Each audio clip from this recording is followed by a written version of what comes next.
Ini adalah 5 kelebihan CF Moto 800 MTX. Kelebihan yang pertama, motor ni didatangkan dengan sistem elektronik yang sangat bagus.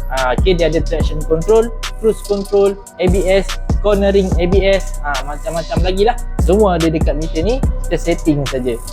Kelebihan kedua, motor ni didatangkan dengan kapasiti tangki yang sangat besar bang, 22 liter. So roughly boleh pergi dalam 400 km lah. Nak pergi long distance ride tak ada masalah. Pergi main dalam hutan pun tak ada masalah punya. Kelebihan yang ketiga, motor ni dalam kategori dia antara yang paling murah. Harga dia baru 40 lebih je.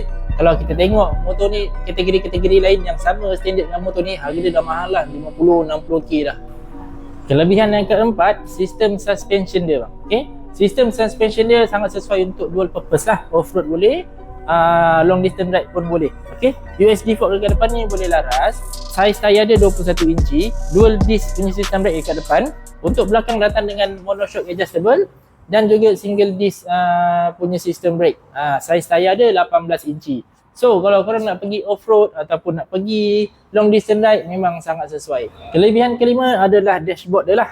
Tengok ni. Okay, nampak lebar. So bila kita pergi ride kan, position riding ni memang sangat selesa. Dengan meter TFT 7 inci vertical ni, dengan sistem yang banyak kat dalam ni, memang sangat padu. Okay guys, so kalau korang nak aku review motor-motor lain, korang boleh komen kat bawah motor apa yang korang nak tengok.